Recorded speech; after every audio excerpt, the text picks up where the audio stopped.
So this is why we fish right here. This is why we go bass fishing. Good morning, guys.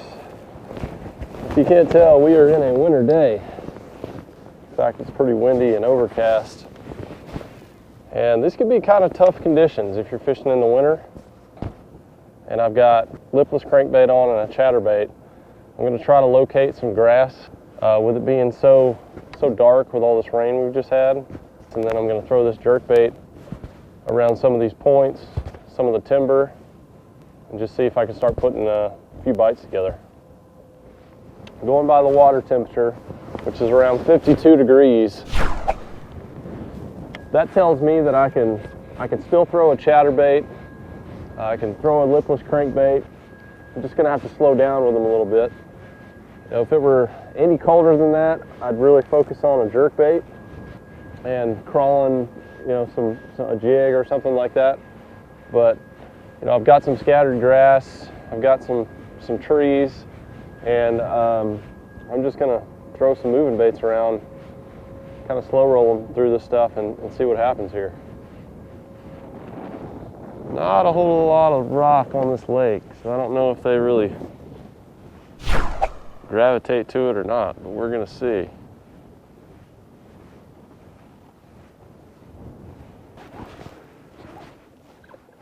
Just hooked into my first fish, guys. It's a good one. I literally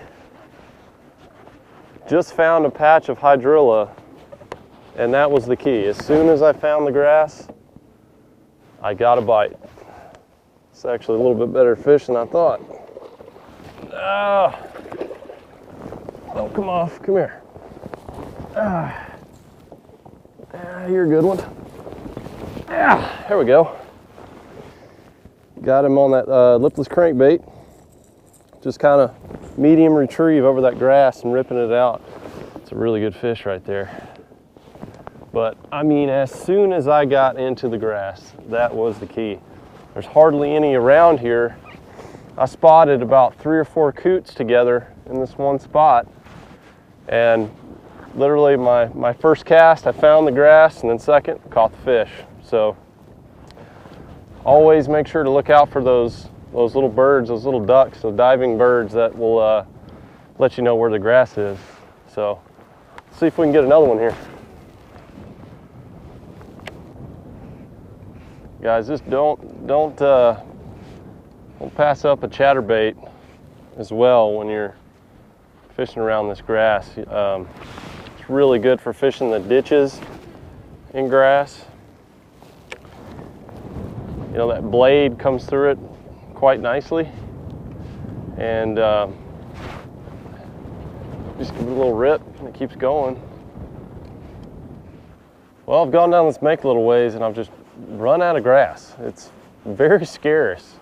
So I think what I'm going to do is put the trolling motor up and run around a little bit, see if I can find some more birds, see if I can find the birds, find the grass.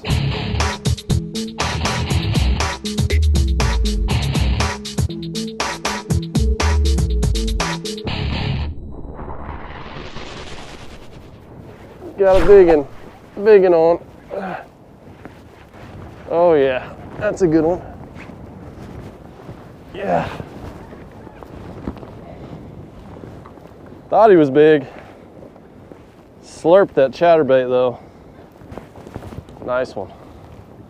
About the same size. You know, I came over to the other side of where I was, and I found a little bit of hydrilla, but going along with it, there's some pad stems. And I've caught a lot of fish around old dead pad stems with a chatterbait and a spinnerbait and a swim jig. They're nice clean. There's not a lot of junk around them. You know, a lot of times when they degrade, they just get like a really nasty bottom clutter around the pads, and the decaying pad matter takes down the oxygen. But these aren't like this. They've been dead for a while. It just allows for a good cover, good healthy cover. And they are thick though, really thick. I could barely keep control of the boat here. Oh, there's another one. That's a good one.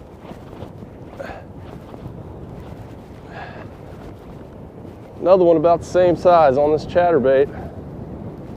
Come here. Really quality fish right here, guys. Again, just a chunky winter bass. I'm throwing a 3/8 ounce chatterbait, and I've got Lake Fork Trophy Lures magic shad on the back, live magic shad, and a kind of a fire tiger color. This is a combo that I've caught so many big bass on. I really have a lot of confidence in it. And like I said, around these pad stems, it's deadly. You know, I saw a few bait fish like right up on the bank, which is telling me that, you know, don't be afraid to go shallow. The water's muddy. I don't think I'd be able to get on a good deep bite. We've had a lot of rain here, so there's definitely some good fish up shallow. I'm gonna stick with it. Quick tip for you guys. When you're fishing a chatterbait in real dirty water, you can sometimes bend this blade up, bend it towards you a little bit with your pliers, which I've already done, just like that. Make it more like a spoon, and that's gonna push more water, so you're gonna put out more water displacement, make it stand out and muddy your water better. There's one. Come here. That's a pretty good one there. About the same size. And he just crushed it. Just absolutely crushed it. Look at that fatty, guys. Look at that chunk ball right there. That guy's every bit of 4 pounds. He just has that thing choked. Look at that. That's what you like to see. Switched up the color a little bit. That fire tiger was my last one. I just got a little tilapia color, dyed the tail chartreuse, but man, look at that fish. Such a healthy fish. This is the kind of fish you can catch in the wintertime, just really chunked up. You know, you catch one with a 8-pound mouth, it's gonna weigh about 10 pounds. So, really nice. Gotta smell you, buddy. Yeah, love it. Love it. There's another one. Golly. That's a good one. That's a good one. God, they're all just about the same size. I can't believe it. Come here. Yeah. There's another one. That's good. That's just like a clone. All right. Love you. Oh.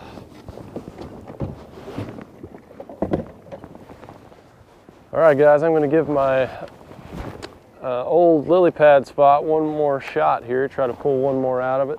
It's starting to get really cold, the temperature's dropping, so I'm going to head in here pretty soon and we'll see if we can get one more out of here. I lost my other chatterbait I was throwing. I'm switching up to a little bit different one. I put a fire tiger skirt on this because the water's so murky right here.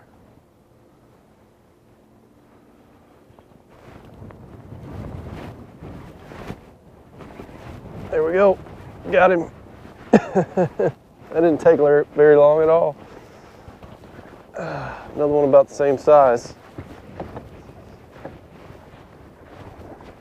Come here.